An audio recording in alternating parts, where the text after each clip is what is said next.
E aí, pessoal, João Matheus aqui de novo para continuar as nossas aulas de filosofia, né? Vamos agora continuar na filosofia medieval, que foi de onde a gente parou na última aula. A gente vai direto ao assunto hoje, vamos tentar não nos prender muito nos resumos. Vamos pegar um pouco o que a gente viu nas últimas aulas, mas não vai ser não vamos fixar tanto essas coisas quanto nas últimas aulas, porque a gente tem bastante coisa para ver hoje. Lembrando que se vocês quiserem mandar alguma coisa, alguma dúvida, alguma questão que tenha ficado em aberto, podem mandar no meu e-mail, joão.mateusdoct, né, doct, @gmail.com.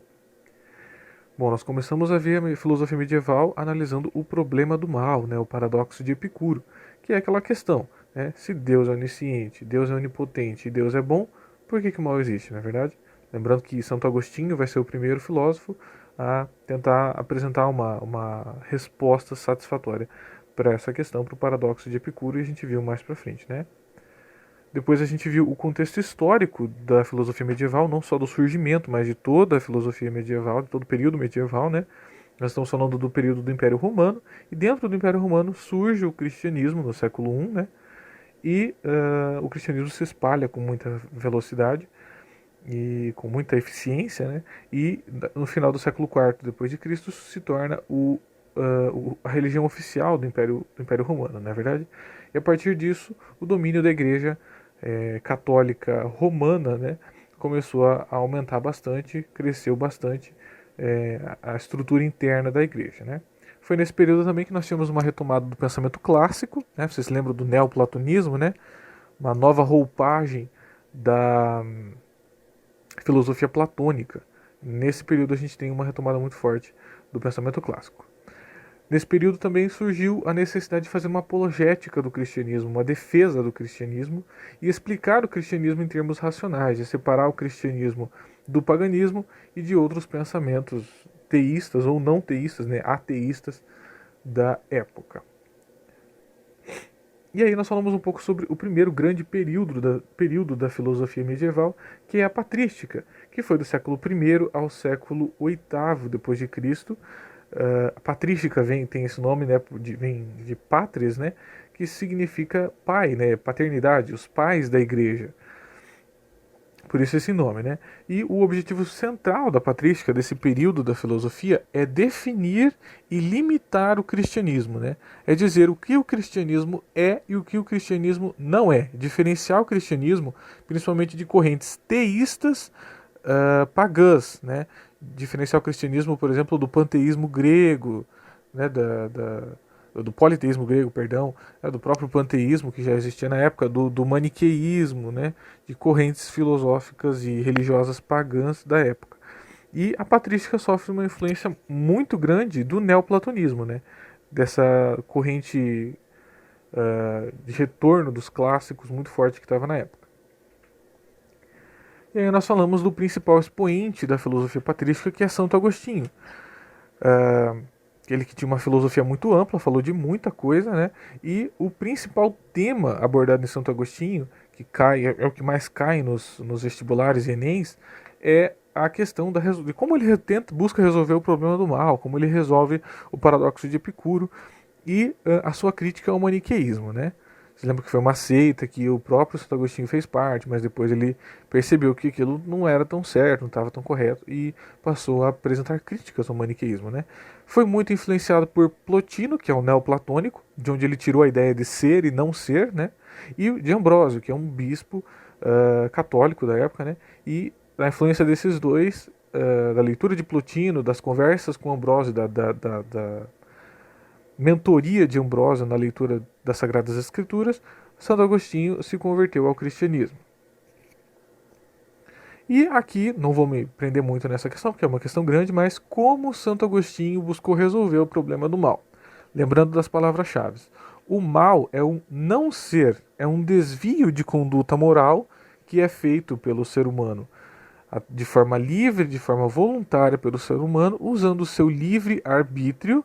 O ser humano ele se desvia daquilo que ele deveria fazer, né? Deveria buscar os bens maiores, o bem maior, né, que é Deus, e os bens eternos, Mas em vez disso ele se desvia usando do caminho, né? Se desvia do caminho que ele deveria traçar, buscando os bens menores e os bens passageiros, os bens mutáveis, e cria assim o mal. Então, o mal seria na verdade um desvio da livre vontade humana, certo?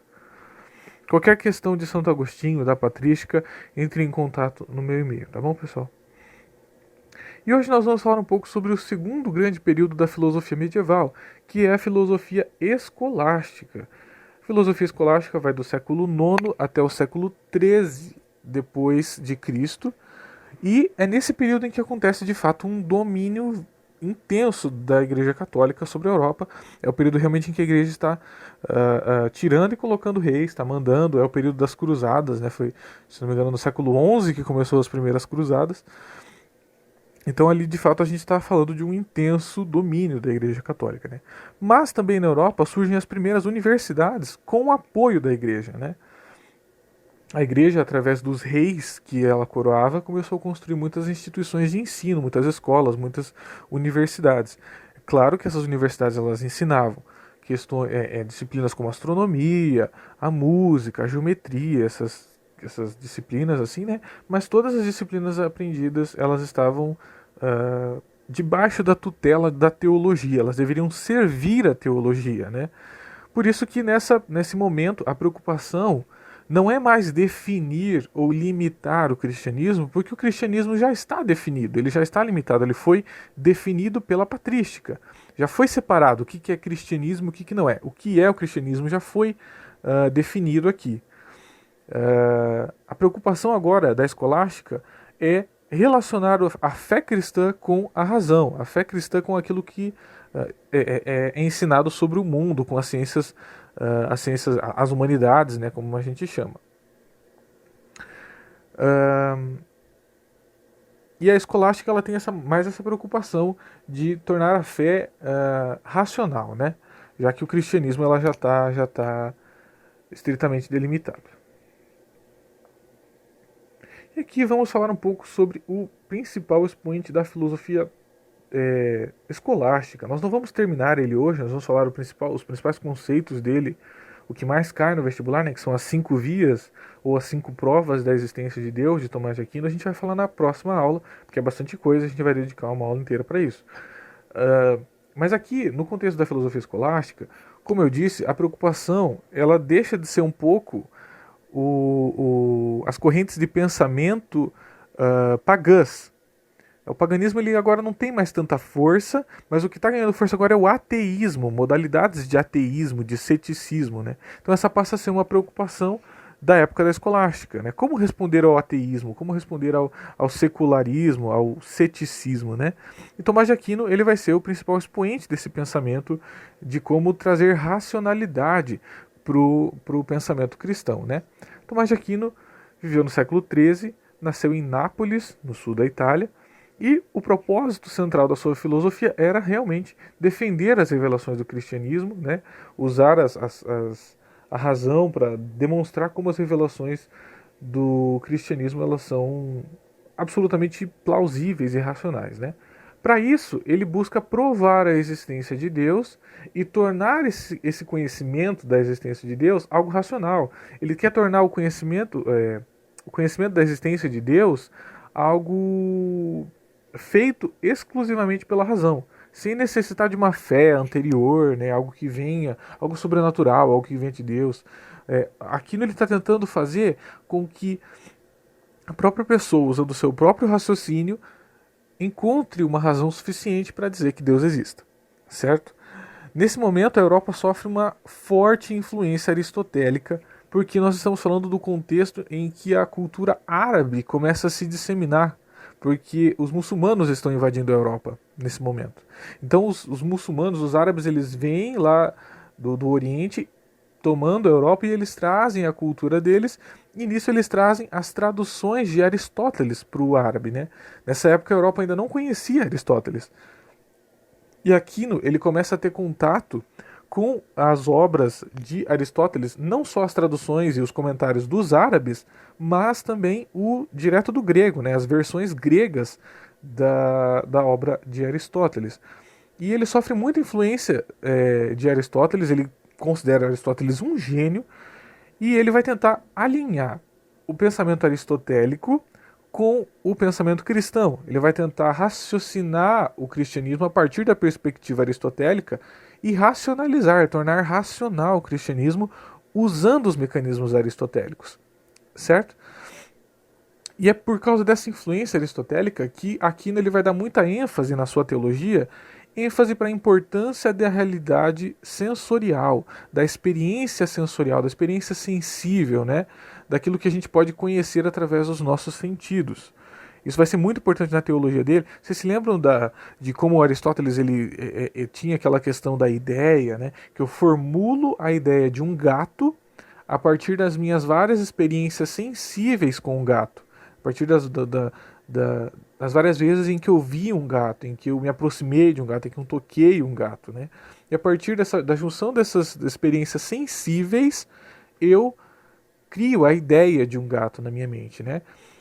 Então, tanto para Aristóteles e agora também com Aquino, essa experiência sensível do mundo exterior ao meu redor, aquilo que eu posso sentir com os meus sentidos, vai ser muito importante, tanto em Aristóteles e agora também em Aquino, tá bom? Então aqui, pessoal, guardem muito bem isso. A filosofia escolástica, agora ela está tentando racionalizar o cristianismo. Ela não está tentando definir o cristianismo, porque o cristianismo já está bem definido. A patrística já separou o cristianismo do paganismo, já tirou aquilo que era mais forte do paganismo do cristianismo, e o cristianismo agora tem uma identidade. Né? O que é o cristianismo? Agora as pessoas já sabem o que é de fato o cristianismo, quais são as crenças básicas do cristianismo. Então agora na escolástica, com o advento das universidades e dos estudos coletivos, assim, a gente passa a ter um esforço para racionalizar esse cristianismo, de tornar o conhecimento de Deus algo racional, certo? Quem vai tentar fazer isso é Tomás de Aquino com as suas famosas provas da existência de Deus, ou como nós chamamos, 5 vias, ou 5 caminhos, né? Para encontrar a existência de Deus de forma racional. Mas isso a gente vai ver na próxima aula, tá bom, pessoal? Então, até a próxima aula.